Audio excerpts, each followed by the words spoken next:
The Mother's Test. The birthday cake sat on the dining room table like an accusation.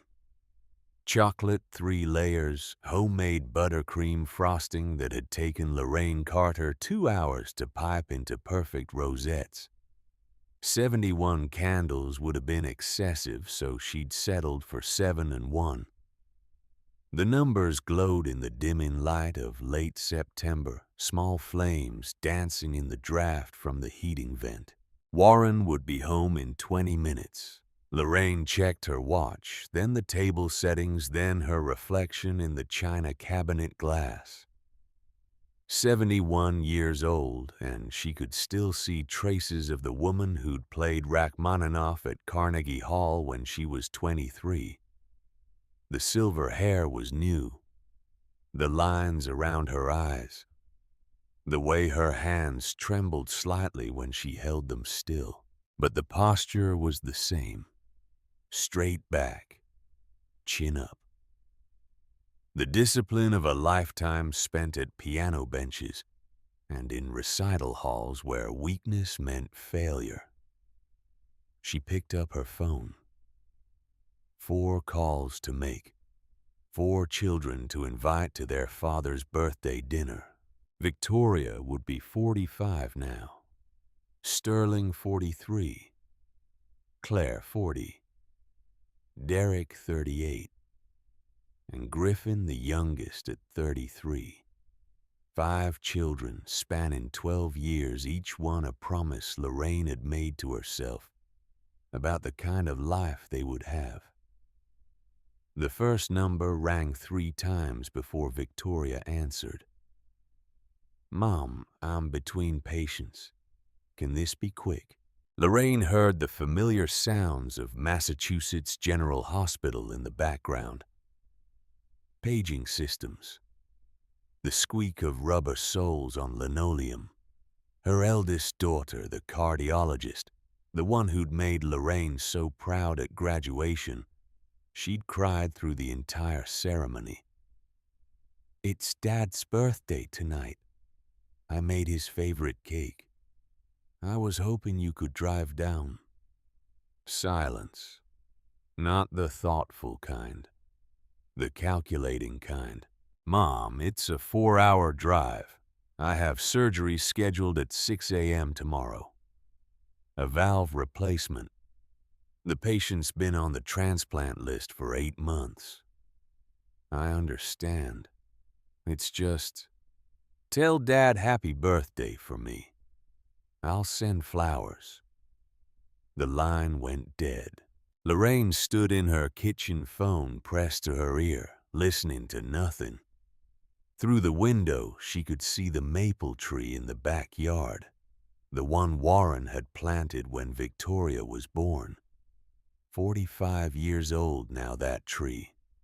Strong. Tall. Its roots probably reached halfway across the yard. Victoria had roots too. They just didn't seem to reach home anymore. She dialed Sterling.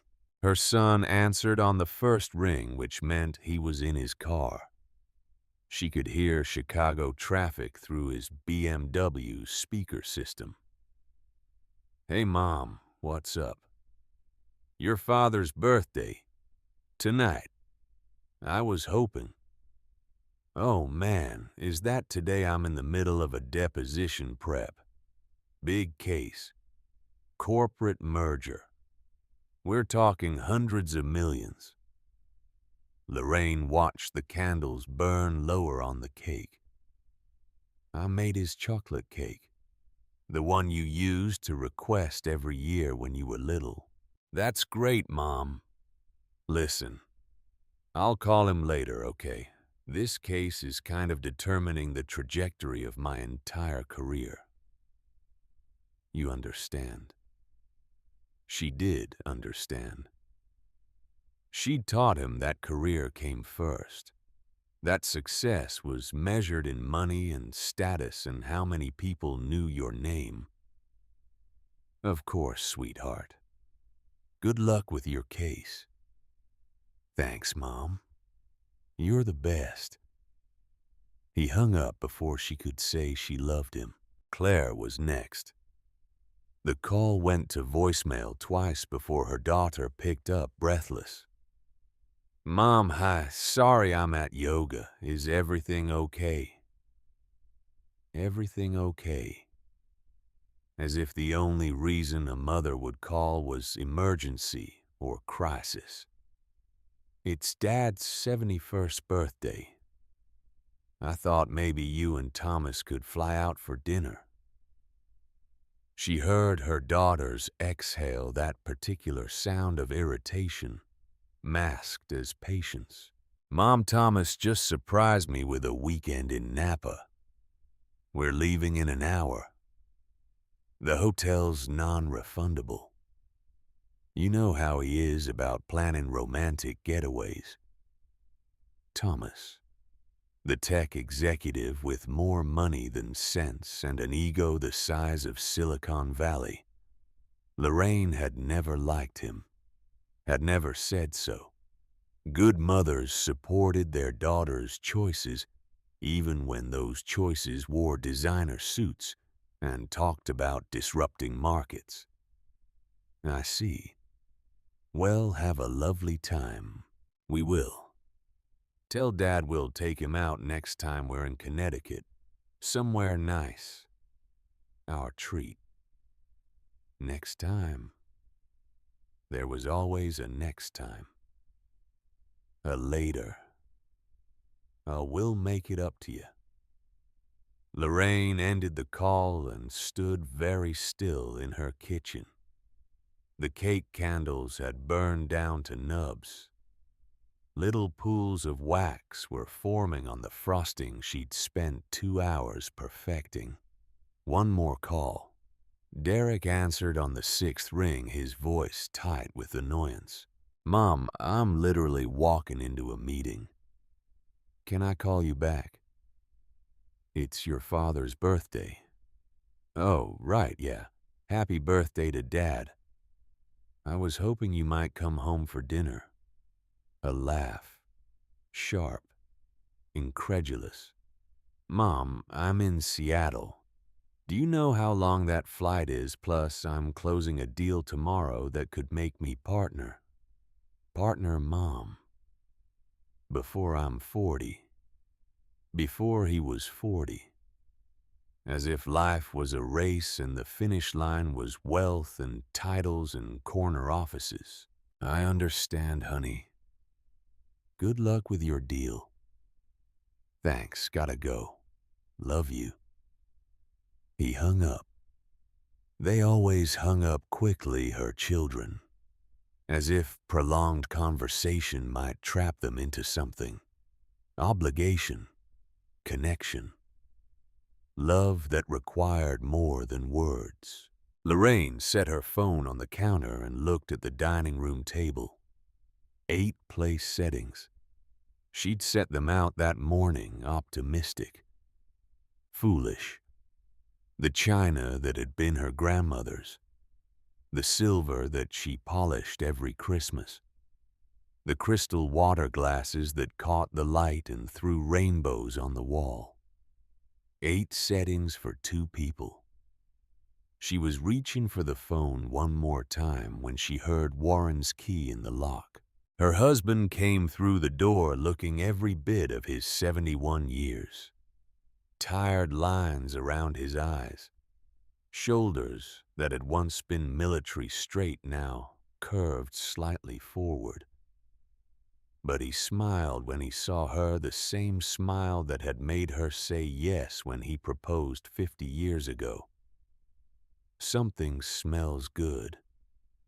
Chocolate cake. Your favorite." He kissed her cheek, set his briefcase by the door, noticed the table. "Are we expecting company?" She couldn't answer.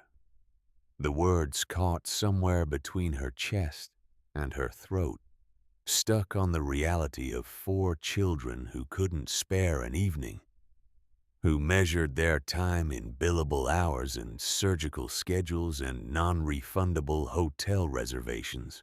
Warren's face changed. Understanding settled into the lines around his mouth. They're not coming. No. He moved to the table, touched one of the unused plates. Any of them. Victoria has surgery. Sterling has a deposition. Claire's going to Napa. Derek's closing a deal. Warren was quiet for a long moment. Then he started gathering plates, folding napkins, clearing away the evidence of expectation. "We should call Griffin," he said. Griffin. Their youngest. The disappointment. The one who dropped out of business school to fix other people's broken things and marry a woman with no college degree and dirt under her fingernails from working in gardens. Lorraine dialed before she could think too hard about it. Her son answered on the second ring. "Hey, Mom." "Hi, sweetheart. It's Dad's birthday.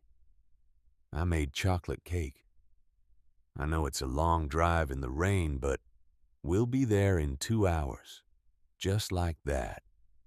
No hesitation. No calculation of cost versus benefit. No checking calendars or weighing priorities. You don't have to. Mom, we'll be there in 2 hours. Is lasagna okay? Colette made extra yesterday." Lorraine felt something crack in her chest. Something that had been holding very still for a very long time. Lasagna would be wonderful. "See you soon." He hung up. But this time the silence after felt different. Full instead of empty. Warren was watching her from the dining room, half the table cleared. They're coming. Yes. In this weather. Rain had started while she was on the phone.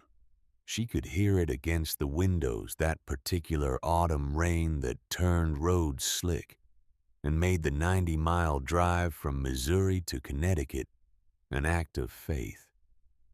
He didn't even hesitate. Warren set down the stack of plates. No, he wouldn't. They looked at each other across the kitchen. Two people who'd built a life together, raised 5 children, made choices they were only now beginning to understand. Had been mistakes. "Why?" Lorraine asked. "Why is the one we were most ashamed of the only one who shows up?" Warren didn't answer. Some questions didn't have answers that fit in words.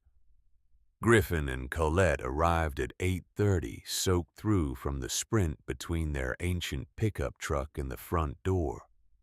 Their son was 33, but looked older, weathered by outdoor work and early mornings. Colette was young 32 with calloused hands and eyes that saw too much and judged too little. They brought lasagna in a disposable aluminum pan still warm. A card made from construction paper and crayon. A bottle of wine that probably cost more than they could afford. Lorraine watched Griffin hug his father. Really hug him, not the quick shoulder tap thing her other children did when obligation forced proximity. She watched Colette set the lasagna on the counter and start looking for serving utensils without being asked, moving through their kitchen like family instead of a guest who'd been tolerated for 8 years. "We would have come earlier," Griffin said, but Iris had a meltdown about bedtime. You know how 4-year-olds are. Lorraine didn't know. She'd never met Iris, her granddaughter. 4 years old, and Lorraine had never held her, never read her stories, never heard her laugh. The shame of that hit like physical pain. They ate at the kitchen table instead of the dining room. 4 people instead of 8. Lasagna instead of the elaborate meal Lorraine had planned. Warren opened the wine Griffin brought, and it was good better than good, which meant Griffin had sacrificed something to buy it. "Tell me about Iris," Lorraine heard herself say. Colette's face lit up the way mothers' faces do when given permission to talk about their children. "She's obsessed with chickens right now. Follows me around the coop, names every hen. We're up to 47 chickens and she knows every single name. And Jasper, 2 years old and into everything. Yesterday he figured out how to open the feed bins. We found him covered head to toe in chicken scratch, just laughing." Griffin was smiling that soft smile parents get when they picture their children being exactly who they are. Lorraine had 4 other grandchildren. She knew their names from Christmas cards, knew they existed in private schools and music lessons and summer camps that cost more than Griffin made in a year. But she didn't know them. Not really. Not the way you know someone whose laugh you've heard, whose hands you've held, whose tears you've wiped away. After dinner, after the chocolate cake with its 71 candles had been cut and eaten, after Warren had opened his card and read the crayon message that said, "Happy birthday, Grandpa," in letters that wobbled across construction paper, Lorraine stood at the sink washing dishes while Colette dried. "Thank you for coming," Lorraine said, "especially in this weather." Colette was quiet for a moment, folding the dish towel with careful precision. "Mrs. Carter family shows up. That's what family does." Simple words. But they landed like an indictment. Because family didn't show up. Not Lorraine's family. Not the successful, accomplished, impressive children she'd raised to value everything except the one thing that mattered.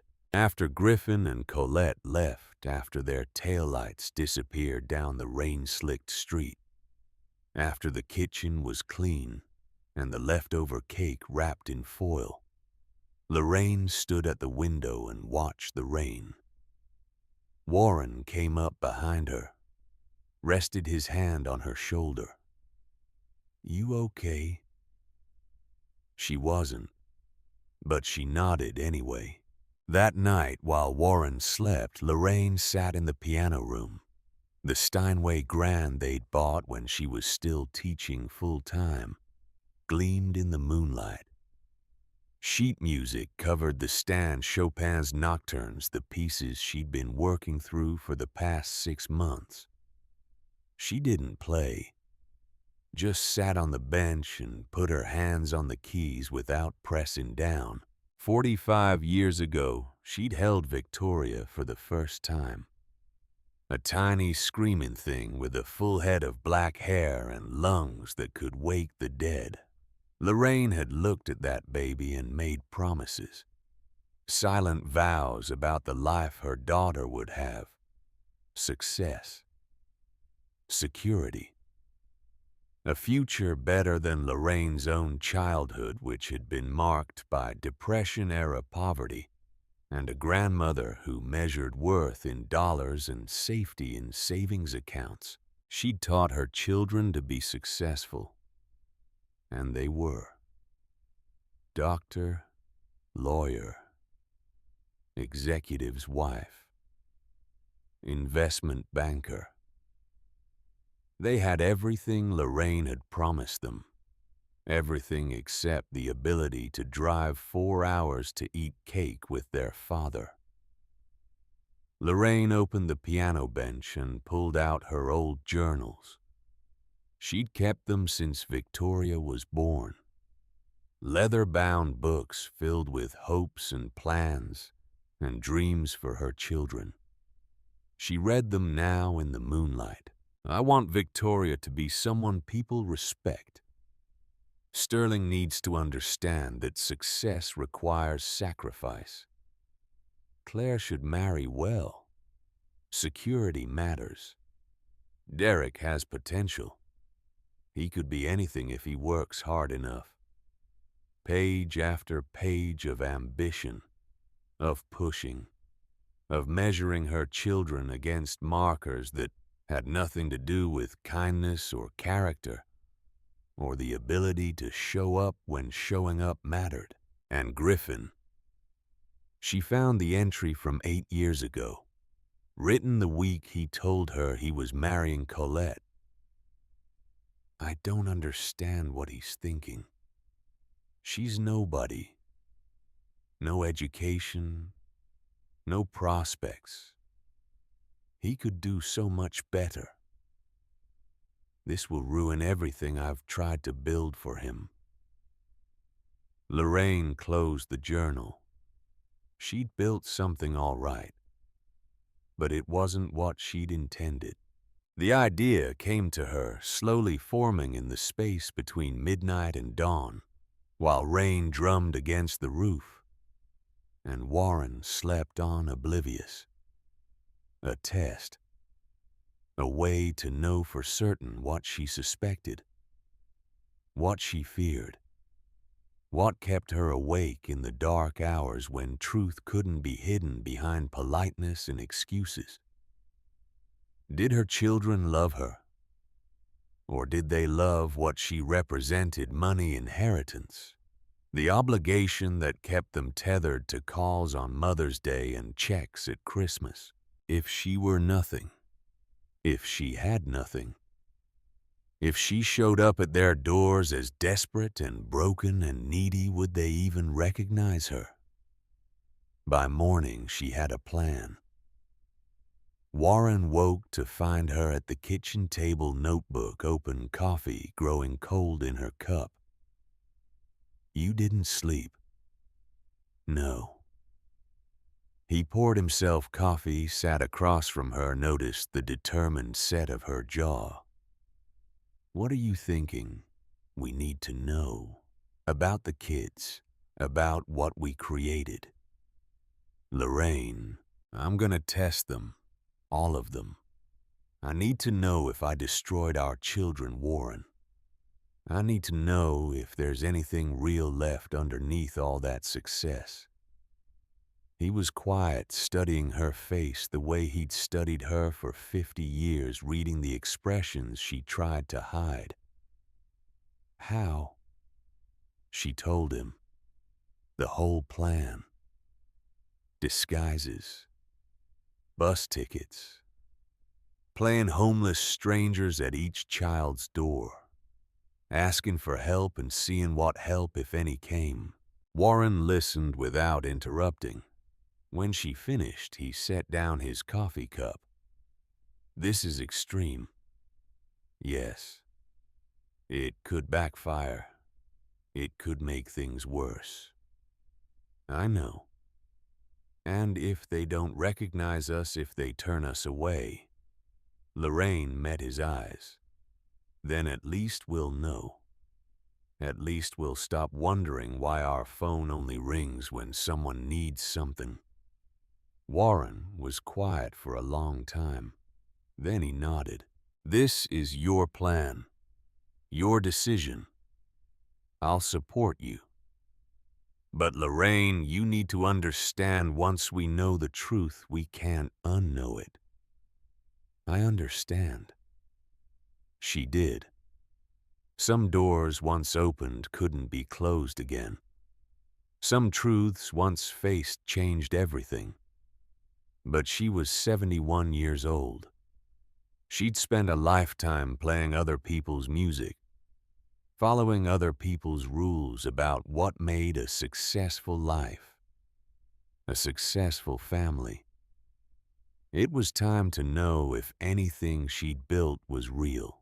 They spent 3 weeks preparing. Lorraine cut her hair, let it hang loose and uncombed instead of the elegant twist she'd worn for 40 years. She practiced stooping, dropping the perfect posture that had been drilled into her at Juilliard. She and Warren visited thrift stores, bought clothes that hung wrong and smelled of other people's lives. They created a story. George and Helen Miller, factory workers from Pennsylvania, lost their home to medical bills after George's heart surgery. Details vague because desperate people didn't have energy for elaborate explanations. Lorraine practiced the name in front of the mirror. I'm Helen Miller. The syllables felt foreign on her tongue, a costume she wore over her identity. Warren did the same. George Miller, he'd say, testing the weight of the lie they were about to live. Lorraine stood in front of their bedroom mirror the morning they left, barely recognizing herself. The woman staring back looked old, defeated, invisible in the way society made poor people invisible. Warren emerged from the bathroom in clothes 2 sizes too large, unshaved, his normally neat hair deliberately messy. You look terrible, Lorraine said softly. So do you. They stood together in silence. 2 people who had raised 5 children, funded 4 college educations, co-signed 3 mortgages, written more checks than they could count, for graduations and weddings and grandchildren they'd never met. 2 people who were about to discover whether any of it had meant anything at all. The Greyhound station in Hartford smelled of diesel fuel and industrial cleaner, and bodies that had been traveling too long. Lorraine bought 2 tickets to Boston with cash $78 that would have once seemed trivial, but now represented a significant portion of their carefully budgeted $200 emergency fund. They sat on plastic seats bolted to the floor and waited with other travelers. A young mother with a crying baby. An old man who might have been homeless or might have just looked like it. A teenager with a backpack covered in patches and 1,000-yard stare of someone running from something. Lorraine watched these people and realized with sick clarity that she was one of them now. At least for the next week. At least until this was over, and she could go home and shower and put on her own clothes and pretend this hadn't happened. If she could pretend. If there was anything left to pretend about. The bus to Boston took 4 hours. Lorraine dozed against Warren's shoulder while America scrolled past grimy windows, small towns, strip malls.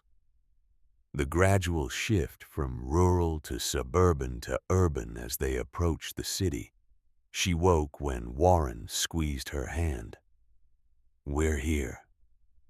Boston, where Victoria lived in a restored Victorian worth more than Lorraine and Warren's house, their savings, their entire net worth combined.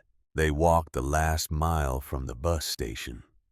Lorraine's feet hurt in the ill-fitting shoes she'd chosen from the thrift store. Warren's breathing was labored, though, whether from exertion or anxiety she couldn't tell. Victoria's neighborhood announced itself through increasingly perfect lawns and iron gates, and the particular silence of wealth. Her daughter's house sat on a tree-lined street, where the autumn leaves looked professionally arranged. A Tesla in the driveway, solar panels on the roof, a lawn service truck parked at the curb. Lorraine stood at the end of the walkway looking at the home her daughter had built and felt her courage falter. We don't have to do this, Warren said quietly. Yes, we do. She walked up the steps, rang the doorbell, heard chimes inside some classical piece she couldn't place, expensive and refined. The door opened. A woman in her 50s stood there, Not Victoria. The housekeeper, Lorraine, realized. She was wearing a simple gray uniform, her face kind but cautious. "Can I help you?" Lorraine had practiced this, had rehearsed the words, but standing here looking at this woman who worked for her daughter, she almost couldn't speak. "We're looking for some help. We've been traveling a long way. We're just wondering if there's any food you might spare, or perhaps some work we could do in exchange for a meal." The housekeeper's expression shifted. Pity. Discomfort. The look people give when confronted with poverty and unsure what their role should be. "Wait here. Let me ask." She closed the door. Not all the way, just enough to create a barrier between inside and outside, between those who belonged and those who didn't. Lorraine counted the seconds. 7 minutes by Warren's watch. When the door opened again, it wasn't the housekeeper. It was Victoria. Lorraine's firstborn. The baby she'd nursed through colic and walked through teething and held during nightmares. The girl she'd driven to ballet lessons and piano recitals and finally to medical school. The woman who now stood in $1,000 athleisure wear, looking at her mother without seeing her at all. Victoria's eyes skimmed over Lorraine's face the way eyes skim over something unimportant. A tree. A car. A piece of litter on an otherwise clean street. No recognition. No pause. No second glance. "I'm sorry," Victoria said, her voice carrying the professional tone she'd perfected for delivering bad news to patients' families. "We don't give handouts. There's a shelter about 4 miles from here. They serve dinner at 6. She reached into her pocket, pulled out a $20 bill, extended it without making eye contact. "For bus fare." Lorraine stared at the money, at her daughter's manicured hand, at the wedding ring that cost more than most people made in 6 months. $20. That was what she was worth to the child she'd carried, birthed, raised. Warren's hand closed around hers in warning. "Don't speak. Don't break." "Thank you," Lorraine managed. Her voice came out rough, barely recognizable. "God bless you." Victoria was already turning away. "Beatrice, make sure they leave the property before you lock up." The door clicked shut. Lorraine stood on the porch staring at the closed door, holding $20 while something inside her shattered so completely she couldn't identify all the pieces. Warren guided her down the steps, his hand on her elbow, steady and sure, even though she could feel him shaking too. They walked 3 blocks before Lorraine's legs gave out. A park bench materialized, and she collapsed onto it, the $20 bill crumpled in her fist. The tears came then, silent, wrenching. The kind of crying that comes from somewhere deeper than sadness. "She didn't know us," Lorraine whispered.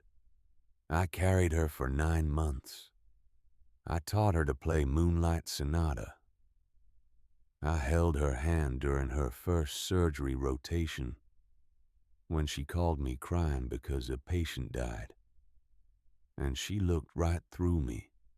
Warren sat beside her, his arm around her shoulders, his own face wet with tears he wasn't trying to hide. "We could stop," he offered. "We don't have to do this." Lorraine wiped her eyes with the back of her hand, rough fabric against skin. "We've come this far. I need to know if Victoria is all of them, or if maybe somewhere we got something right. The next morning found them on another bus, this time heading west toward Chicago. Lorraine watched dawn break over the Massachusetts Turnpike and thought about the life she'd built. The piano career she'd sacrificed to raise children, the dreams she'd deferred, the choices she'd made believing they were right, believing they would create a family bound by something stronger than obligation. She'd been so certain of so many things. Sterling's building pierced the Chicago skyline like an accusation. Glass and steel and 40 stories of people doing important things for important reasons. Her son lived in the penthouse. Of course he did. Sterling had always reached for the top. They didn't make it past the lobby. The doorman was young, built like he spent his off hours at the gym with eyes that had seen every hustle and scam the city had to offer. Building residents only. Lorraine stepped forward. We're trying to reach someone on the top floor. Sterling Carter. We knew his parents once. We're hoping he might help us. The doorman's expression didn't change. Professional. Unmoved. Mr. Carter doesn't accept visitors without an appointment. If you'd like to leave a message, I can see it gets to his assistant. Could you call him, please?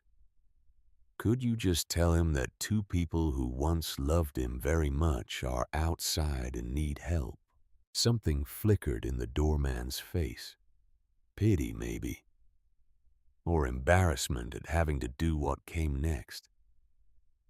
He made the call. Lorraine watched him speak into his phone, watched him glance back at them, watched his expression shift into something like discomfort. Mr. Carter says he doesn't know anyone matching your description. He suggested I direct you to the city's homeless services hotline. The doorman handed over a pre-printed card with a phone number. There are warming centers that open at 7 if you need somewhere to stay tonight. Warren took the card. Lorraine couldn't move, couldn't process. This was her son, the boy who'd been terrified of thunderstorms until he was 12, who'd delivered his grandmother's eulogy with such eloquence the minister had wept. That boy had just told a doorman he didn't know the people who raised him. They walked to Millennium Park in silence. The Bean, that massive silver sculpture that tourists loved. Lorraine had been here 8 years ago with all 5 of her children. A rare gathering for Warren's retirement party. They'd taken photos under the sculpture, the metal curves reflecting their faces back at them, distorted and strange, but together. She stood under it now and looked up at her reflection. An old woman in second-hand clothes. Invisible, irrelevant, someone easily dismissed. 2 down, she said. 3 to go. Her voice sounded flat, distant, like someone else was speaking. Warren sat on a bench nearby, watching tourists swirl past them like water around stones. Lorraine, we don't have to keep going. Yes, we do. Because now she needed to know, needed to understand how completely she'd failed, needed to map the full extent of the damage she'd done in the name of success and security, and all the lies she'd told herself about what mattered. They couldn't afford bus tickets to California, but fate or something like it intervened. At the Greyhound station, Lorraine saw a notice board. Handwritten index cards, offering rides, selling furniture, looking for roommates.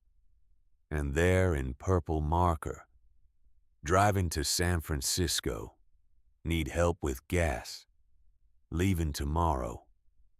A phone number at the bottom. The girl who answered was 23, with braids in rainbow colors and a nose ring that caught the light. Her name was Destiny, and she drove a Honda Civic held together with duct tape and optimism. "So where are you really headed?" Destiny asked an hour into the drive, glancing at them in her rearview mirror.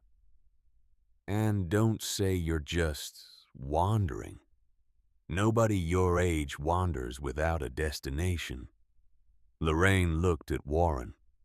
Some silent conversation passed between them. "We're visiting family," Warren said carefully. "Dress like that."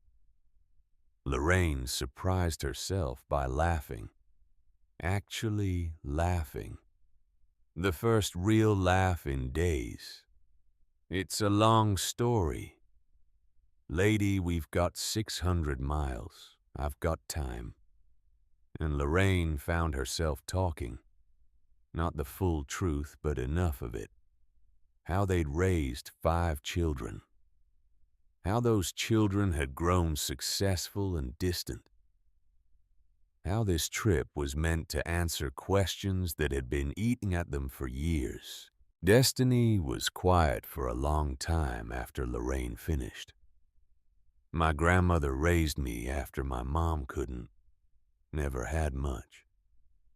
But she gave me everything that mattered. When she got sick last year, I moved back home for 6 months to take care of her. Lost my job. Almost lost my apartment." She shrugged. "Worth it, though. Some things you don't put a price on." When Destiny dropped them near Palo Alto, she refused their gas money. "You need it more than I do. And whatever you find at the end of this trip, I hope it's what you're looking for." Lorraine thought about that as they walked toward Claire's house. What was she looking for? Proof her children loved her. Confirmation they didn't. Some version of truth she could live with. She wasn't sure anymore. Claire's house wasn't just impressive. It was a statement. Modern architecture featured in magazines. All angles and glass, and a pool that probably cost more than Lorraine's annual pension. They rang the doorbell at 3 in the afternoon. Thomas answered. Not her son, Griffin. Claire's husband, Thomas, the tech executive with teeth too white and a handshake that crushed fingers in a way of making every conversation about his achievements. He didn't recognize his mother-in-law. "Can I help you?" Lorraine kept her voice humble, her eyes down. "We're traveling through, hoping to find some kindness, a meal maybe, or just water." Thomas's expression flickered. Disgust, annoyance, fear that they might somehow contaminate his perfect house. "Claire," he called over his shoulder. "There are some people at the door." Lorraine's daughter appeared. Middle child. The one who'd been afraid of the dark until she was 14. Who'd written Lorraine a letter at college graduation that said, "Everything I am, I learned from watching you." Claire wore yoga clothes that cost more than furniture. Her hair was perfect. Her nails were perfect. Everything about her was curated and controlled and completely, utterly unrecognizable as the girl who used to climb into Lorraine's bed during thunderstorms. "What do they want?" Claire asked. Not to them. About them. As if they weren't people but problems. They say they're looking for food or water. Claire sighed, the sound of inconvenience. Thomas, we've talked about this. We can't just let random people come to the door. The neighborhood watch specifically said, "We're sorry to bother you." Lorraine interrupted, her voice carrying steel beneath the weariness. "We'll go." Claire looked at them then, really looked, for perhaps 3 seconds. Long enough for recognition, if recognition was gonna come. It didn't. "Wait," Claire said. She disappeared into the house and returned with a reusable shopping bag. Inside were 2 bottles of water and what looked like sandwiches wrapped in paper towels. "These are from a catering event. They were gonna be thrown out anyway." She handed the bag to Lorraine, careful not to let their fingers touch.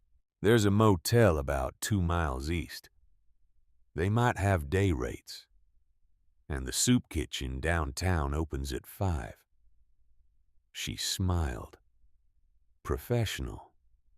The smile she used for charity galas and fundraising events. Good luck. The door closed. Lorraine stood holding a bag of garbage-bound sandwiches and thought about the daughter who used to run to her with every scraped knee, certain that mother's kiss could heal anything. They walked until they found a bus stop bench, sat in the California sunshine eating sandwiches their daughter had almost thrown away. "She didn't know us either," Lorraine said. "No. She looked right at me, her mother, and saw a stranger." Warren had no words. There were none that would help. One more child left, Derek in Seattle. Then Griffin. The test was almost complete. Lorraine pulled out her notebook that night at a bus station that smelled of disinfectant and desperation. Her hands shook as she wrote, "Victoria, $20 and directions to a shelter. My firstborn, who I taught to play piano, who called me when patients died. She gave me the same thing she'd give any beggar. Less. At least beggars get looked at. Sterling wouldn't even come to the lobby. Told the doorman he doesn't know us. The boy who used to beg for bedtime stories, who cried when his goldfish died. That boy told security to remove his own mother. Claire left over sandwiches meant for the trash. My daughter who wrote that she learned everything from me. She learned well. Learned to see people as disposable. Learned cruelty dressed as kindness. 3 children tested. 3 failures. But the failure isn't theirs. It's mine. I taught them everything they know. I taught them to measure worth in dollars and prestige. I taught them to look past anything that doesn't shine." She paused, pen hovering over paper. "One more tomorrow. Derek. Then Griffin. If Derek fails too, I'll know I destroyed 4 of my 5 children. If Griffin turns us away, I'll know I destroyed them all." Warren was asleep on the bench beside her, his head tilted back against the wall. Even in sleep, he looked exhausted. Lorraine closed her notebook and watched the bus station's fluorescent lights flicker. Watched other travelers come and go. Wondered how many of them had families. Wondered how many of those families would recognize them if they showed up desperate and needing help. The answer, she suspected, was not many. Tomorrow was Seattle. Derek. Her youngest successful child, the one who'd made millions before 30 and measured his worth in deals closed and bonuses earned. After that, Griffin, the son she'd been most ashamed of, the one she'd told to his face that his choices disappointed her, the one whose wedding she'd refused to attend because his bride wasn't good enough. That son was her last hope. The irony would have been funny if it didn't hurt so much.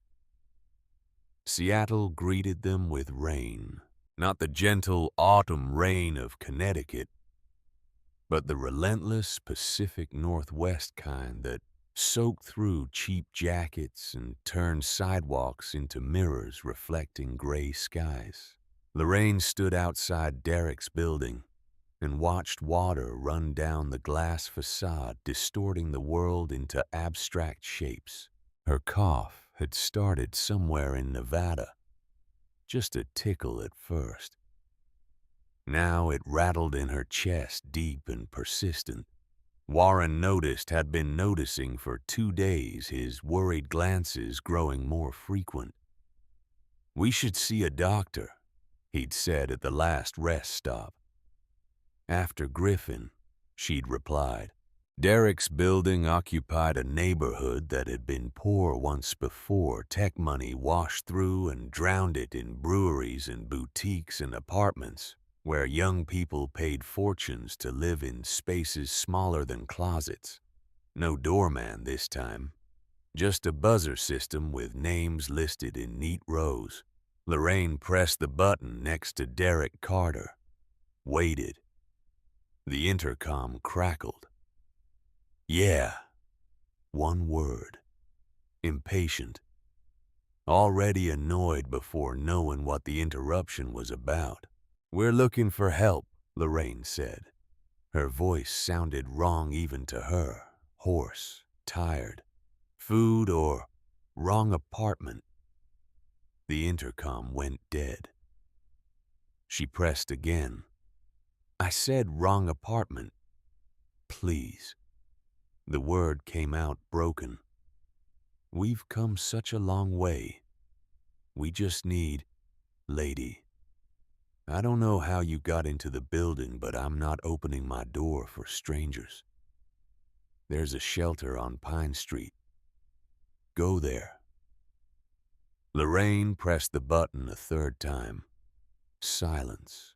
They stood in the hallway for several minutes.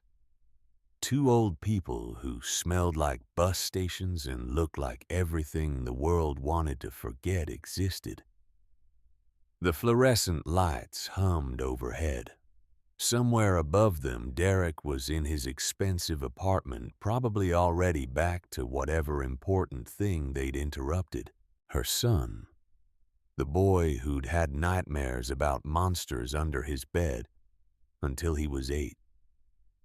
Who'd made her coffee on Mother's Day with so much sugar it was undrinkable, but she'd drunk it anyway because his face had been so proud. That boy had just told her to go to a shelter without even opening his door to see who was asking. Warren took her hand. "Let's go." They walked back down the stairs and out into the Seattle drizzle. 4 children, 4 chances, 4 closed doors. Lorraine's cough worsened on the bus to Missouri. What had started as an annoyance became something that seized her lungs and left her gasping. Warren pressed his jacket around her shoulders, his face etched with worry that went beyond concern for the test, the plan, any of it. "We're stopping in the next town," he said. "Finding a clinic." "No," she managed between coughs. "One more. Griffin. Then we'll know. Lorraine, I need to know if I destroyed all of them, Warren. All 5. I'll need to know if there's anything left." He held her while she coughed, his hand rubbing circles on her back, the way he'd done when their children were sick, when they were small and needed comfort, and actually let their parents provide it. The bus rolled on toward Missouri, toward farmland and small towns, and their youngest son, who Lorraine had spent 8 years being ashamed of. The irony sat heavy in her chest, right next to the infection growing in her lungs. They got off at a crossroads 7 miles from Griffin's property. No taxi stand, no ride service that would come this far into rural Missouri. Just a faded sign pointing toward town in one direction and farmland in the other. The walk was hard. Harder than anything they'd done so far. Lorraine's legs trembled. Her breathing came shallow and quick. Warren supported most of her weight, and she could feel him struggling too, 71 years old, and carrying his wife down a dirt road, because she'd insisted on this test, this terrible experiment in truth. "We can rest," he kept saying. "If I stop, I won't start again," she kept answering. The farmhouse appeared as they crested a small hill, modest, white clapboard siding with paint peeling in places, a wraparound porch that sagged slightly on one end. The roof had been patched rather than replaced, mismatched, shingles creating a patchwork against the sky. But flower boxes hung beneath every window, spilling chrysanthemums in autumn colors. The garden stretching behind the house was organized chaos even this late in the season, showing evidence of care and knowledge and love. A tire swing hung from an old oak in the front yard. Children's toys scattered across the grass. A tricycle, a ball, a small wagon filled with what looked like acorns. Lorraine stopped walking. Grandchildren. Griffin had grandchildren she'd never met. The realization hit like physical pain. Somewhere in this house were children who shared her blood, her DNA, pieces of herself, walking around in small bodies, and she'd chosen 8 years of silence over knowing them. "I didn't know he had two," she whispered. Warren was reading her mind the way 50 years of marriage taught you to do. Would we have listened if he told us? The honest answer was no. They'd stopped listening to Griffin when he dropped out of business school. Stopped hearing him when he announced he was marrying Colette. Stopped seeing him when he chose this life over the future Lorraine had planned for him. "I made so many mistakes," she said. "Maybe not everything, but probably most things. Probably all the things that mattered." They approached the gate. Lorraine was fumbling with the latch when the front door opened. A child emerged. 4 years old, maybe. Wild brown curls that caught the afternoon light and turned it golden. Overalls with a dirt smudge on one knee. A stuffed rabbit clutched in one hand, well-loved and missing an ear. She stopped on the porch and looked at them with the fearless curiosity of the very young. "Are you lost?" Lorraine couldn't speak. This was her granddaughter. Blood of her blood.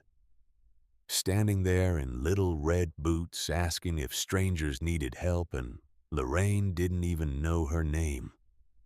Warren found his voice first. "We're looking for the people who live here."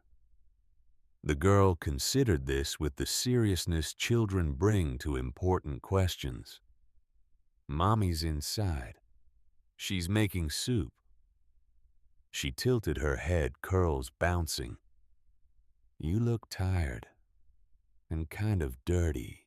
Iris, a woman's voice called from inside the house. Who are you talking to? Footsteps. Then Colette appeared in the doorway. Lorraine had only met her twice. Once at the wedding she'd refused to attend, but Warren had. He'd gone alone and come home early. Couldn't stand being there without his wife. Couldn't celebrate when Lorraine was home seething about wasted potential and poor choices. The second time was a family gathering 5 years ago. Tense and terrible, where Lorraine had asked pointed questions about Colette's plans for the future, her education, her prospects. Asked them sweetly with that particular cruelty that comes wrapped in concern. The woman standing before her now was different from Lorraine's vague, dismissive memory. Still plainly dressed. Jeans worn soft from washing a flannel shirt with sleeves rolled to the elbows, an apron dusted with flour. But there was nothing intimidated about her. Her face was weathered by sun and wind, her hands calloused from work. Her posture that of someone comfortable in their own skin. She looked at Lorraine and Warren standing at her gate. Two strangers in filthy clothes with exhaustion carved into every line of their faces. Her expression shifted immediately from curiosity to concern. Oh my goodness, are you all right? She was already moving down the porch steps, already reaching for Lorraine's arm, before Warren could answer. Come in. Please come in. Iris, go tell Daddy we have guests who need help. The little girl ran off, rabbit bouncing in her grip. Colette supported Lorraine up the steps with practiced ease, the kind that came from helping elderly relatives or injured animals or anyone who needed steadying. When did you last eat? When did you last rest properly? Lorraine tried to answer. Couldn't. The kindness was too much, too unexpected, too completely opposite of everything she deserved from this woman she'd dismissed and judged and found wanting. I'm sorry, Lorraine managed. We don't mean to intrude. Hush. Colette's voice was gentle but firm. You're not intruding. You're exactly where you need to be. Come inside. I've got soup on the stove and bread in the oven. There's a warm fire in the living room. She guided them through the door, never asking who they were, where they'd come from, what they needed beyond the obvious. Just opening her home the way some people open their hearts, completely, without calculation, without condition. The inside of the farmhouse was small but immaculate. Worn wooden floors covered with braided rugs in colors that didn't match but somehow worked together. Furniture that was old but well-maintained. The kind of pieces handed down through generations because they were built to last. Books everywhere. On shelves. On end tables. Stacked beside chairs like faithful companions. Children's artwork taped to the refrigerator. Crayon drawings of chickens and rainbows and stick figure families holding hands.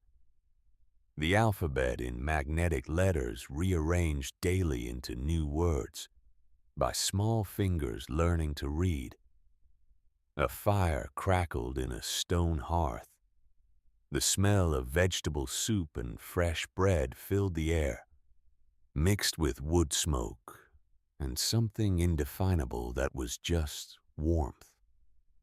Welcome home. Lorraine's throat tightened. This was what her son had chosen over corner offices and investment portfolios. This warmth, this simplicity, this life built on purpose instead of profit. And she'd been ashamed of him for it. Colette settled them on a couch near the fire and disappeared into the kitchen, returned moments later with 2 steaming mugs. Tea with honey. It'll help with that cough. She looked at Lorraine with knowing eyes, the kind that came from caring for sick children and elderly parents and livestock that needed tending. You need to see a doctor. That sounds like it's settled in your chest. We don't have... Warren started. Let's worry about that later.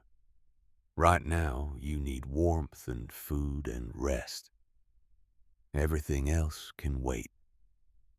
Iris had returned, standing in the doorway, watching them with solemn curiosity. Mommy, why are they so dirty? Iris, that's not polite. But they are. Colette knelt beside her daughter, patient in that way good mothers are patient. Sometimes people have hard times, sweetheart. Sometimes they don't have a house to go home to, or a bathtub to wash in, or clean clothes to wear. When that happens, we help them. We share what we have. Do you understand? Iris nodded, processing this information with 4-year-old seriousness. Like when we found the bird with the hurt wing and we took care of it until it could fly again. Exactly like that. The little girl approached the couch with determination, climbed up beside Lorraine and offered her the stuffed rabbit. You can hold Mr. Buttons. He makes me feel better when I'm sad. Lorraine accepted the rabbit with trembling hands. The toy was soft from years of love, missing an ear, and one eye patched in places where seams had split from too much hugging. Thank you, sweetheart. What's your name? I'm Iris. What's yours? Lorraine's heart stopped.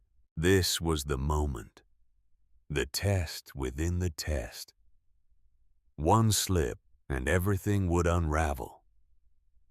She felt Warren tense beside her, felt Colette's eyes on her face. I'm Helen, Lorraine said. The lie tasted bitter. Helen Miller. That's pretty, Iris said, satisfied. She leaned closer, conspiratorial. My grandma's name is Lorraine. But Mommy says she lives far away and doesn't visit. The words were innocent. A child sharing information without understanding its weight. But they landed like blows.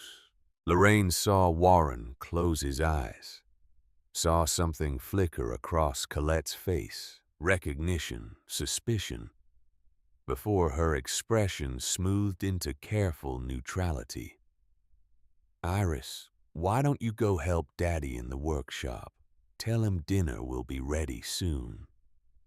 But I want to stay with the visitors.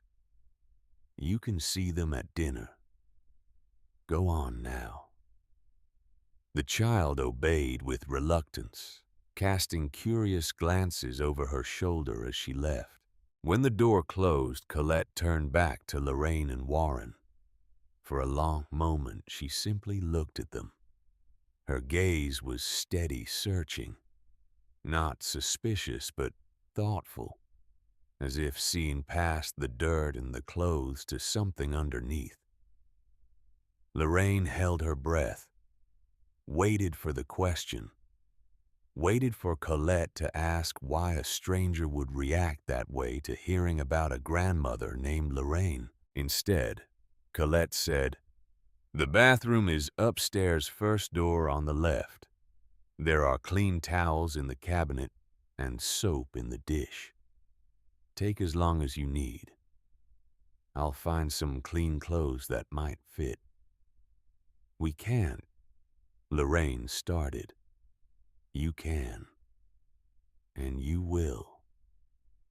Colette's voice was gentle but absolutely firm. Whatever brought you to my door, whatever you've been through right now, you're my guests. And in this house, we take care of our guests. She helped Lorraine up the stairs while Warren sat frozen on the couch, trying to process what was happening. 4 of his children had turned him away without a second thought. This woman, the daughter-in-law they dismissed and avoided for 8 years, had opened her door without hesitation. He heard water running upstairs, heard Colette's voice, gentle and patient, asking if Lorraine needed help. Heard his wife's quiet sobs and Colette's soothing responses. Warren put his face in his hands. What had they done? What had they become that they'd written off this woman, this kind, generous woman, simply because she didn't fit their image of success? Footsteps on the stairs drew his attention. Colette descended alone, moving directly to the kitchen where she began ladling soup into bowls with efficient, practiced movements. Your wife is resting in the bath.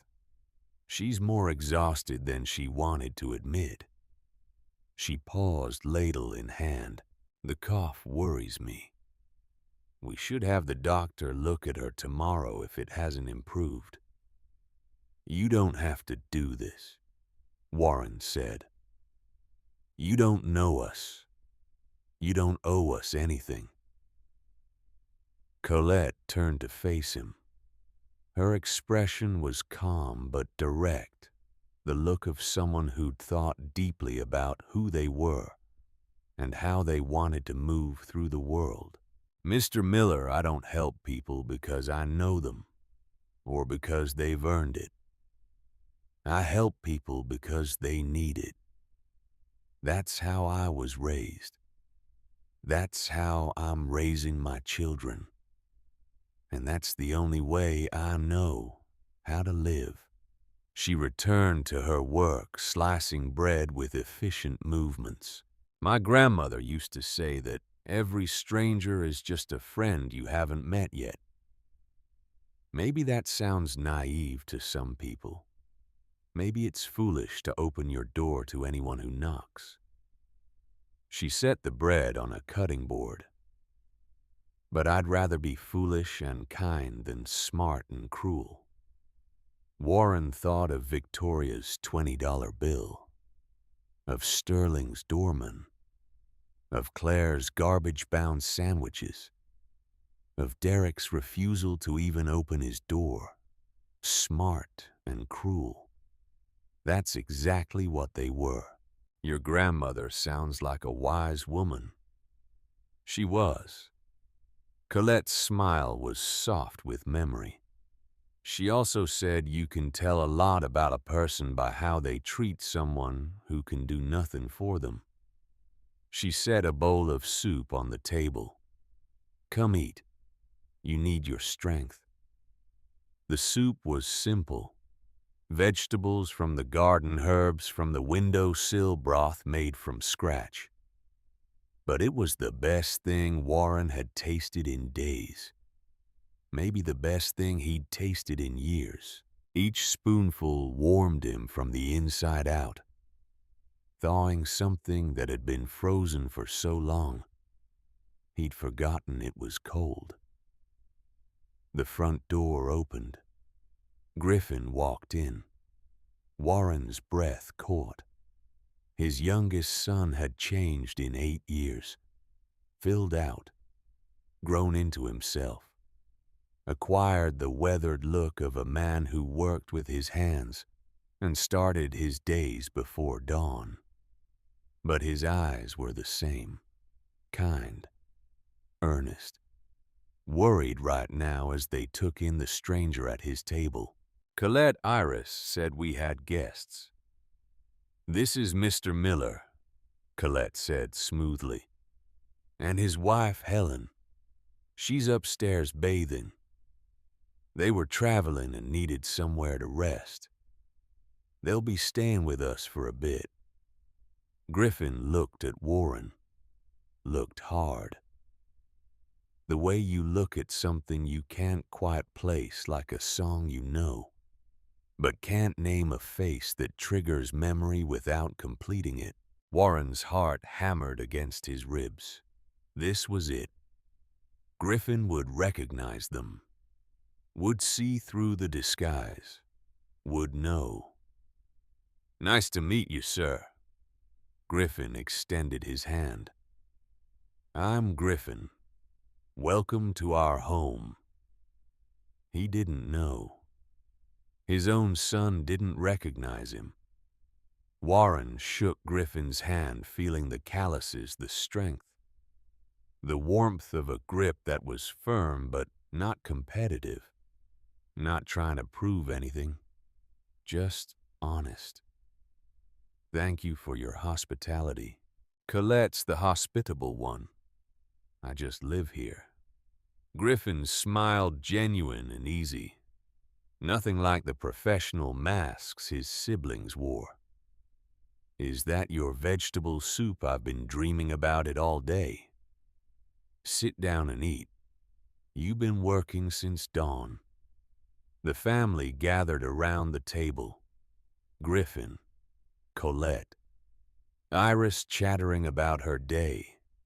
A little boy, maybe 2 years old, who'd been napping and was now rubbing his eyes in a high chair. Another grandchild, Jasper. Warren knew the name from a Christmas card that had arrived 2 years ago, barely glanced at before being filed away with other holiday obligations. Lorraine joined them halfway through the meal. She was wearing borrowed clothes that hung loose on her frame, her hair damp from the bath, her face clean for the first time in days. She moved slowly, carefully, but there was color in her cheeks that hadn't been there before. Colette immediately rose to help her to the table. Griffin pulled out a chair. Iris began describing in extensive detail the bug she'd found in the garden that morning. "Sit here, Miss Helen, next to me. I'll share my bread with you because you look like you need extra." Lorraine flinched at the name. Helen. The lie she'd told. The costume she wore. "Thank you, sweetheart. That's very kind. Mommy says kindness is free, but it's worth more than gold. Your mommy is very smart." Colette and Griffin exchanged glances. The wordless communication of a couple who'd learned to read each other's silences. Griffin's eyes lingered on Lorraine, then shifted to Warren. And for a moment, Warren thought he saw something. Recognition. Suspicion. But Griffin said nothing. He simply passed the bread basket and asked if they needed more soup. After dinner, Colette showed them to a small guest room at the back of the house, simply furnished.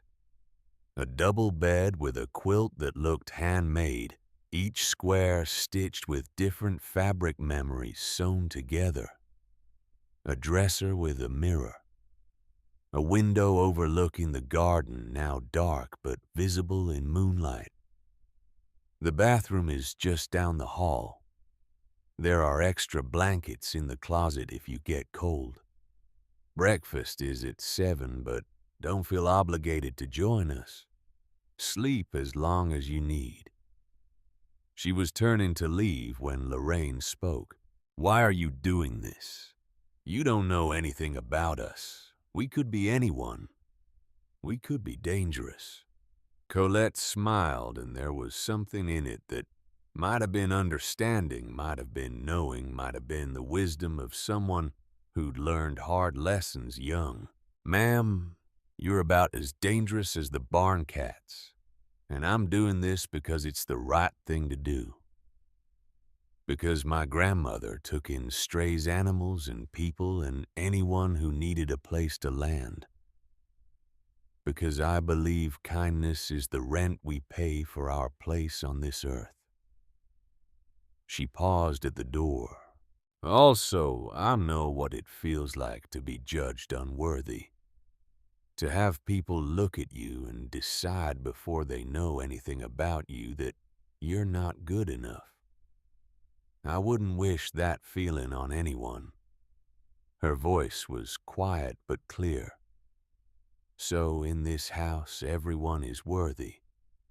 Everyone is welcome. No exceptions. She closed the door softly behind her. Lorraine and Warren stood in the center of the small room surrounded by evidence of a life they dismissed and kindness they hadn't earned. She knows, Lorraine whispered. She has to know. The way you reacted when Iris said her grandma's name was Lorraine. I tried to hide it, but she saw. Warren sat on the bed. The question is, if she knows why, isn't she saying anything? Lorraine sank beside him, her face crumpling. We were so terribly mistaken about her.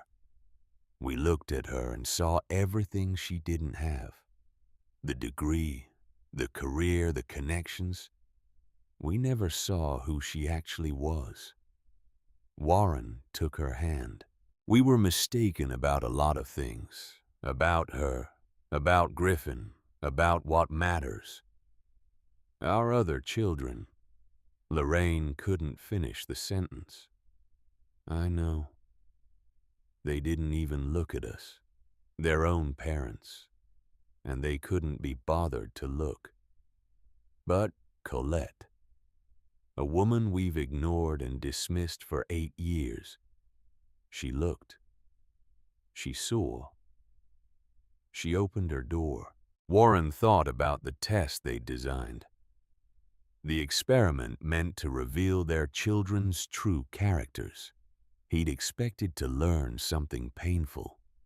He hadn't expected to learn something about himself, about Lorraine, about the values they'd taught by example, by choice, by what they celebrated and what they scorned.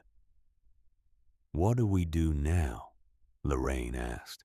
Warren didn't have an answer. He just held his wife's hand and listened to the sounds of the farmhouse settling around them. The creak of old wood, the distant murmur of Griffin and Colette putting children to bed, the wind rustling through trees outside their window. They had come looking for truth. They had found it. But the truth was more complicated than they'd imagined, and the path forward was unclear.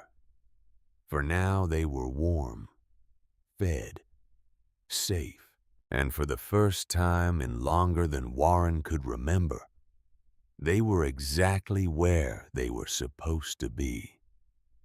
The days folded into one another like pages in a well-loved book. Lorraine woke each morning to sounds she hadn't heard in decades. A rooster announcing dawn, children's laughter drifting up from the kitchen, the rhythmic creak of someone working a hand pump at the well. These were sounds of a life lived close to the earth, a life measured in seasons and sunrises, rather than stock portfolios and quarterly reports. On their third morning, she came downstairs to find Colette already at the stove, the children eating oatmeal at the table, and something that stopped her heart. There was a piano in the corner, an old upright probably from the 1950s, its wood dark with age and care. Sheet music sat on the stand.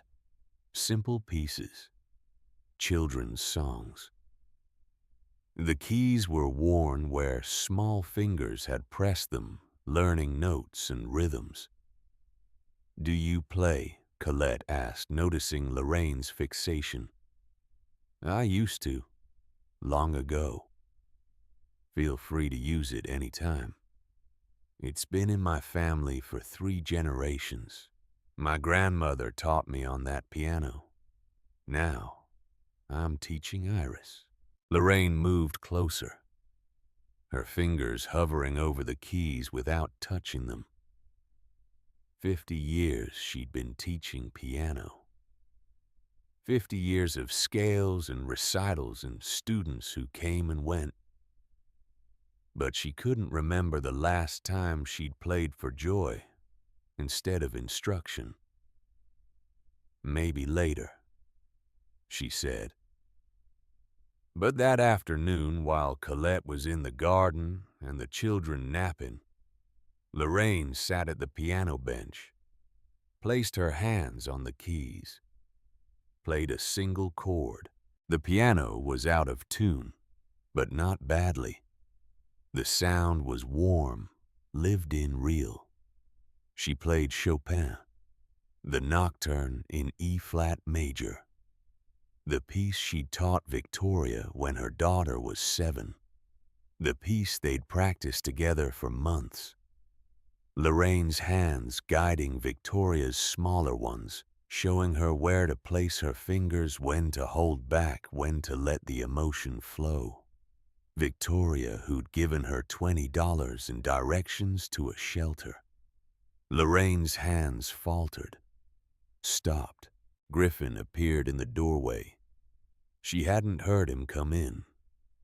"That's beautiful. Where did you learn to play like that?" "Someone I love taught me. Long ago." It wasn't a lie.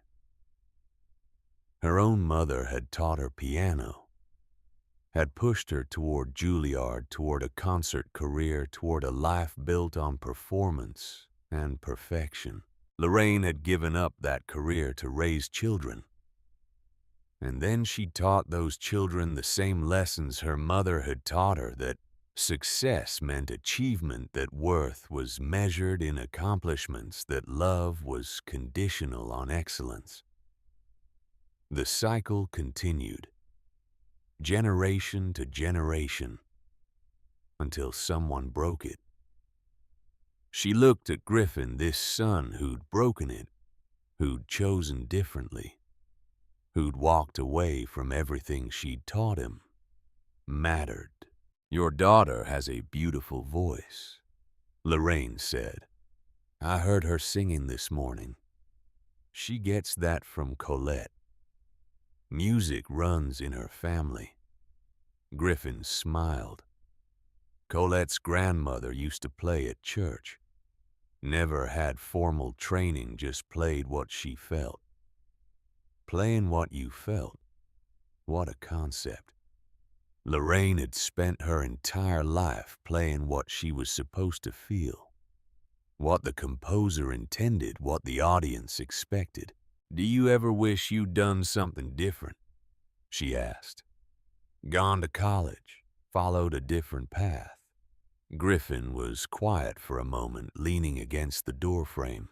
"I did go to college, business school. Lasted 2 years before I realized I was suffocating."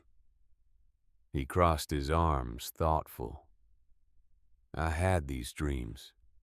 Nightmares, really.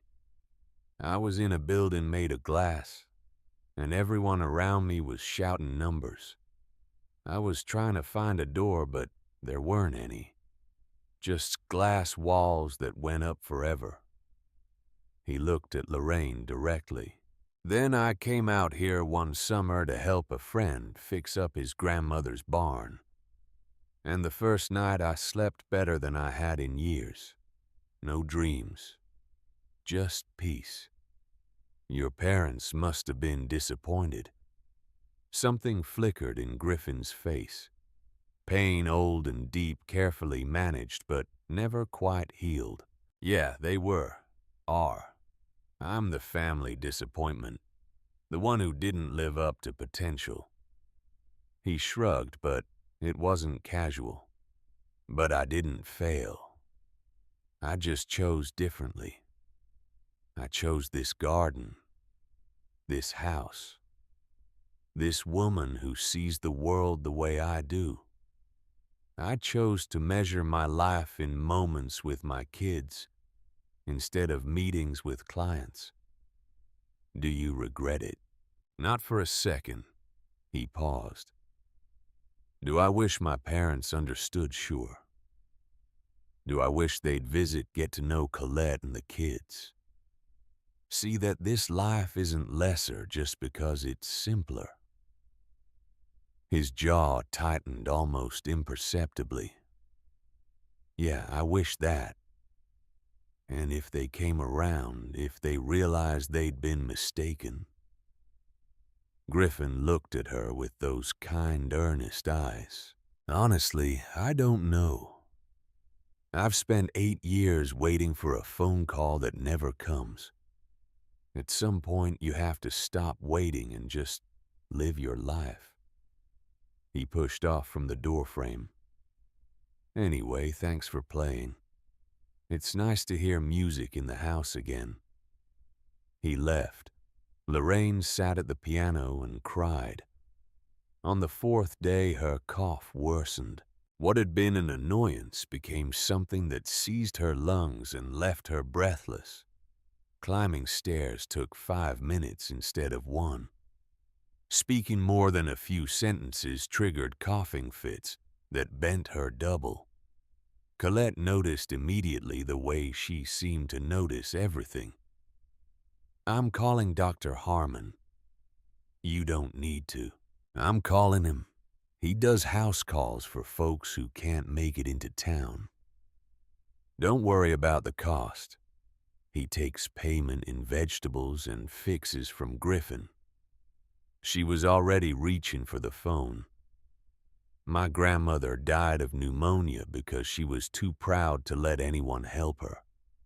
I swore I'd never let that happen to anyone under my roof. Dr. Harmon arrived that afternoon, a weathered man in his 60s with a black bag that looked like it had survived several decades of rural practice. He listened to Lorraine's chest, checked her temperature, asked questions with quiet efficiency. Walking pneumonia. Not severe yet, but it will if you don't rest. I'm prescribing antibiotics and at least a week of bed rest. No arguments. A week? Lorraine looked stricken. We can't impose on these people for a week. Colette crossed her arms. It's not an imposition. It's hospitality. There's a difference.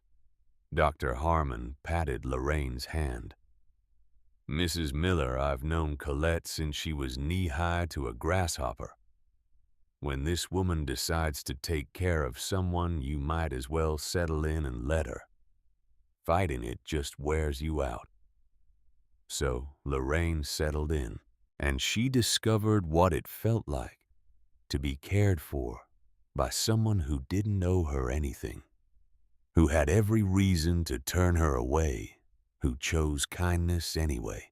Colette brought soup and tea at regular intervals. She sat by Lorraine's bed and read aloud from novels pulled from the living room shelves. She taught Iris to be quiet in the afternoons so Miss Helen could sleep. She changed sheets, opened windows for fresh air, applied mustard plasters to Lorraine's chest with the confidence of someone who'd learned medicine from generations of women before her. Where did you learn all this? Lorraine asked one evening, her voice still hoarse but stronger than it had been. Colette was adjusting pillows, her movements gentle but efficient. My grandmother mostly, and my mother before she passed. We couldn't always afford doctors when I was growing up, so we learned to do what we could with what we had. She smoothed the quilt. Willow bark for fevers, honey and ginger for coughs, soup for everything else. You would have made a good nurse. I thought about it once, going to school, getting a degree. Colette sat in the chair beside the bed. But then my grandmother got sick and someone needed to take care of the farm, and life happened. She smiled. I don't regret it.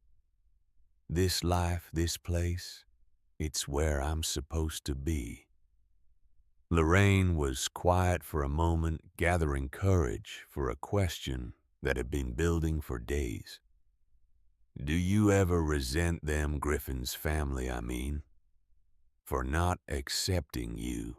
Colette's expression flickered, a brief shadow crossing her face before the calm returned. I used to. When we first got married and his mother refused to come to the wedding, I cried for 3 days. I couldn't understand how a mother could do that to her own son. How a family could reject someone they'd never even tried to know. She looked at Lorraine directly, and now I feel sorry for them. They're missing out on so much. Iris asks about her grandparents sometimes, why they never visit, why they don't call on her birthday. I don't know what to tell her. How do you explain to a 4-year-old that some people value status over love? Lorraine closed her eyes, but not before Colette saw the tears gathering. I should let you rest. The soup is on the nightstand. Try to eat a little more if you can. She was almost to the door when Lorraine spoke. Colette. Yes. Thank you. For everything. For being exactly who you are. Colette smiled and it reached her eyes.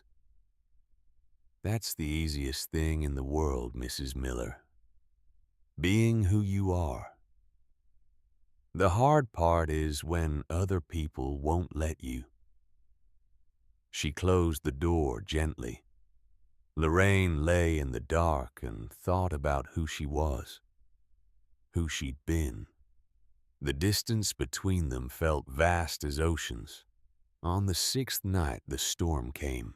Lorraine woke to shouting, thunder that shook the house, lightning that turned night into brief, shocking day. The barn, the lambs are in the barn. She was out of bed before fully understanding what was happening. Her lungs protested, her body weak from days of illness, but adrenaline pushed her forward. Downstairs, Griffin was pulling on boots by the door. Colette was already outside, her coat soaked through, running toward the barn, where orange light flickered in ways that had nothing to do with lightning. Fire. The barn was on fire.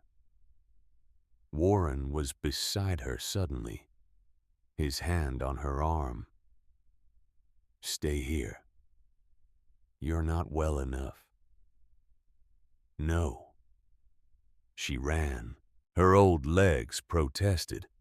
Her lungs screamed. But she ran because the barn was burning and inside were animals, living things that depended on the people who cared for them. Griffin was already pulling lambs out, his face blackened with smoke.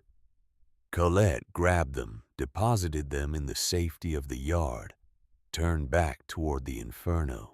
Through the smoke and rain, Lorraine saw it. The horse stall at the back. Mare, the old mare that Iris loved to feed carrots to, trapped behind a gate that was stuck, warped by heat. Griffin was heading that direction when a beam fell, blocking his path. The roof everyone out, but Lorraine was already moving. Into the barn. Through smoke that choked and heat that seared. to the stall where Mayer was screaming wild-eyed with terror. The latch was hot. It burned her hands as she fumbled with it, metal expanded by heat refusing to cooperate. "Come on," she whispered. "Come on." The latch gave. The gate swung open. Mayer bolted past her toward the exit, toward safety, toward the rain and the open air. Lorraine turned to follow. The world came down. Timber and fire and crushing weight. Pain. Darkness. Then nothing. She woke in a hospital bed, white walls, beeping machines, the smell of antiseptic and floor cleaner, and the particular staleness of recycled air. Her left arm was in a cast, her head pounded. Every breath felt like knives. Warren sat beside her, his face streaked with tears and smoke residue. Griffin stood at the foot of the bed, his hands bandaged his hair, singed exhaustion carved into every line of his face. Colette was in a chair by the window, Iris asleep in her lap. The barn. Lorraine's voice came out as a rasp. Gone. Griffin's voice was tight. But we got all the animals out. Thanks to you. I didn't. You saved Mayer. You went back for her when the roof was already coming down. He shook his head. If you hadn't gotten her out when you did, he couldn't finish. Didn't need to. Lorraine looked at her son. Really looked.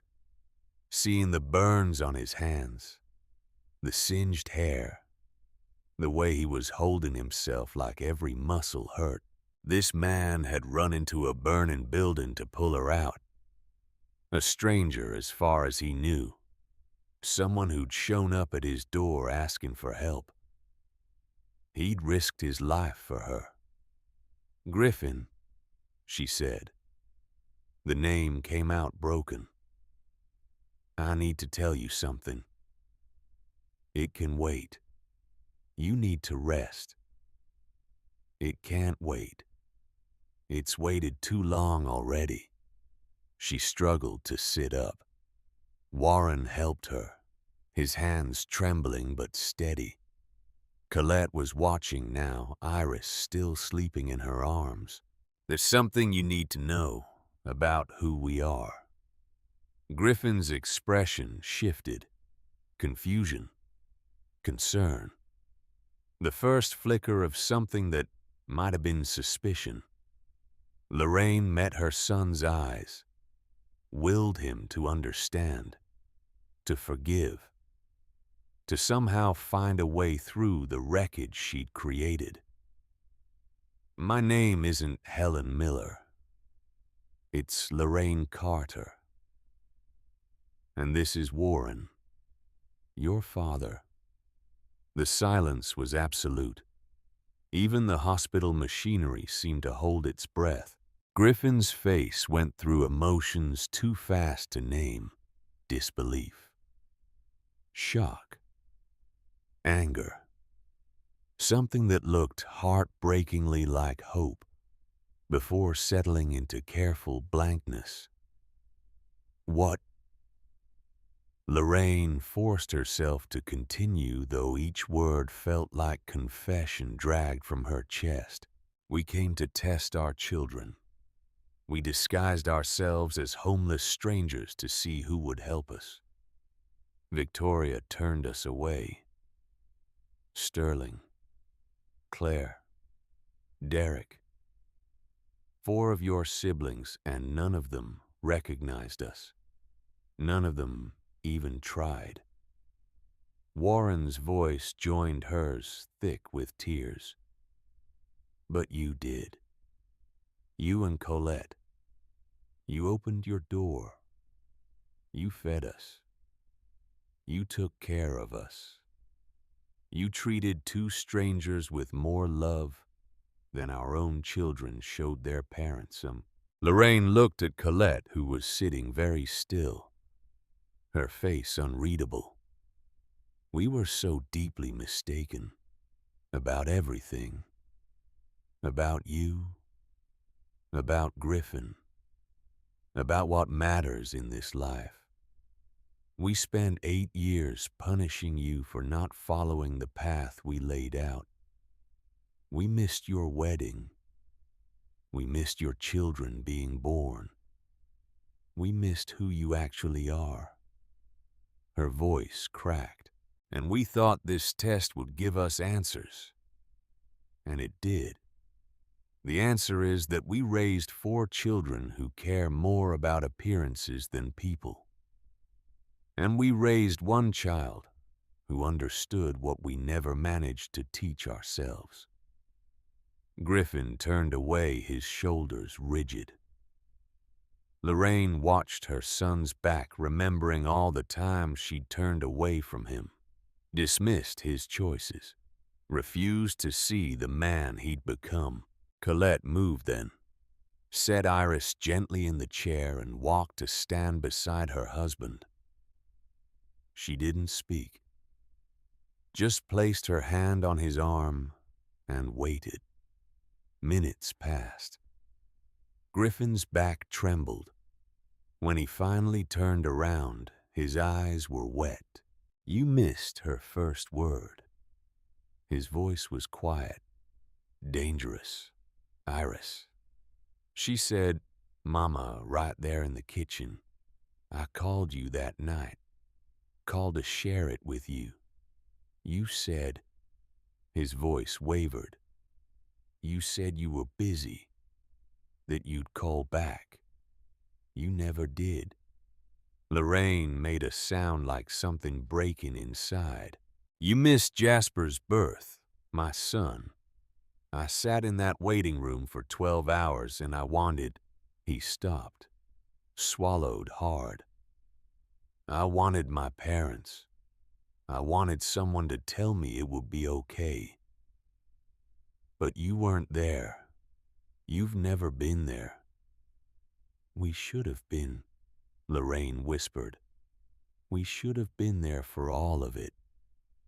"Yes, you should have." Another silence. Then Colette spoke, her voice gentle but firm. "Griffin, look at them." Griffin shook his head, overwhelmed. "Look at your mother." He did.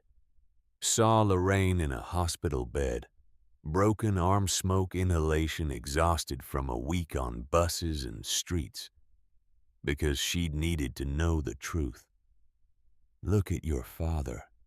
Saw Warren with tears streaming down his face, hands still trembling from carrying his wife out of a burning barn. They made mistakes, terrible ones. But they're here now. And your mother almost died trying to save our animals, trying to protect something that matters to you, even when she thought you didn't know who she was." Colette moved to stand between Griffin and his parents, a bridge across impossible distance. "That doesn't erase 8 years, but it's a start. And I've learned that sometimes a start is all we get. We can waste it, or we can build on it." She looked at Lorraine, then at Warren, a long, measuring look that seemed to see straight through to their souls. "I knew," she said simply. Lorraine's heart stopped. "What?" "I knew who you were. Not right away. The first night I genuinely didn't recognize you. But by the second day I'd figured it out." "How?" "The way you looked at Iris. The way Mr. Warren told that story about the princess and the farmer. And when Iris mentioned her grandmother's name was Lorraine, and you called yourself Helen. Colette's smile was sad, the way your eyes filled with tears, the way you had to force that name out. Little things that didn't add up until they did. Why didn't you say anything? Warren asked. Colette's smile was sad and kind all at once. Because I wanted you to see. I wanted you to spend time in our home with our children living our life. I wanted you to understand that what we have here isn't less than what your other children have. She took a breath. It's more. It's everything that matters. And I wanted to give you the chance to tell the truth yourselves. To choose honesty when you could have kept hiding. That matters too. The room fell silent again. But it was different this time. Not the silence of shock or anger, but the silence of things shifting, rearranging, finding new positions after an earthquake. Griffin looked at his wife. Something passed between them, wordless and profound. Then he looked at his parents. I don't know how to do this. I don't know how to go from 8 years of silence to whatever this is supposed to be. Neither do we, Lorraine admitted.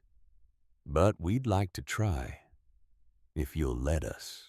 Griffin was quiet for a long time. The hospital room hummed with machines tracking heartbeats, measuring breath, quantifying the fragile mechanics of life. Outside the window, dawn was breaking over Missouri, turning the sky from black to gray to gold. There's a lot to work through, he said finally. A lot of hurt that doesn't just disappear because you apologized. We know, Lorraine said. I'm not going to pretend everything is fine.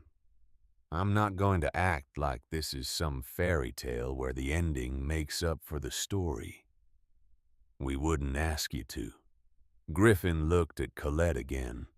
She gave an almost imperceptible nod, that silent permission that long marriages grant the understanding that some decisions require both hearts. But, Griffin said slowly, the barn needs rebuilding. I could use an extra pair of hands when that arm heals. He paused, and Lorraine saw hope flicker across his face like light through clouds. If you're willing to stick around long enough to use them. Lorraine felt something crack open in her chest. Something that had been sealed shut for years, calcified by pride and regret, and the accumulated weight of wrong choices. I'd like that very much. Colette spoke, then her voice gentle but clear. And Iris has been asking why Mr. Warren and Miss Helen have the same names as her grandparents. A ghost of a smile crossed her face. I think it might be time to explain. She's going to have so many questions, Lorraine said. She always does. Griffin's voice was still guarded, still careful. But beneath the caution, Lorraine heard something she hadn't heard in years. Hope. Fragile and tentative, but real. The doctor released Lorraine 3 days later with instructions for rest, antibiotics, and a follow-up appointment she'd never make, because by then, everything would be different. They returned to the farmhouse in Griffin's ancient pickup truck. Lorraine cradled between Warren and their son, watching familiar fields roll past. The barn was gone, reduced to charred timber and ash, but the animals grazed peacefully in temporary pens Griffin had built in 2 days of relentless work. We'll start rebuilding next week, Griffin said.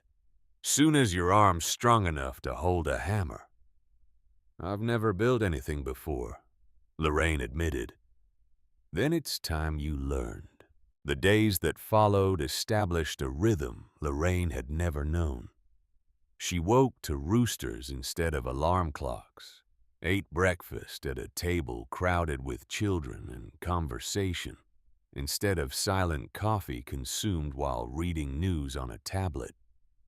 Spent mornings in the garden with Colette learning the difference between weeds and herbs, discovering that tomatoes needed talking to, and beans preferred silence. My grandmother used to say plants are like people. Colette explained, her hands deep in soil. They all need different things. The trick is learning to listen. Lorraine had spent 71 years not listening. Not to plants. Not to her children. Not to the quiet voice inside that had been trying to tell her she'd confused success with worth, achievement with love. I never gardened before, she said. Never had time. You have time now. Yes, she did.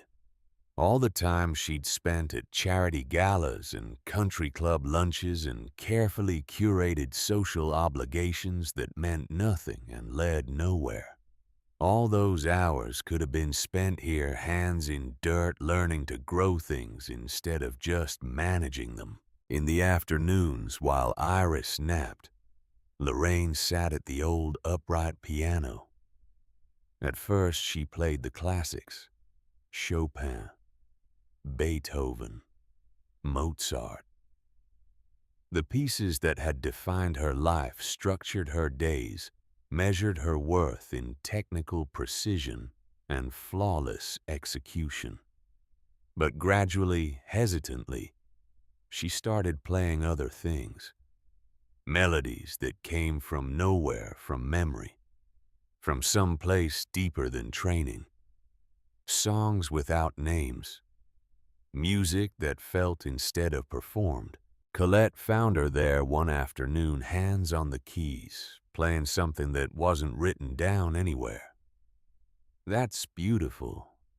What is it? I don't know. I'm just making it up. Keep going, don't stop. So Lorraine kept playing and Colette sat in the corner with mending in her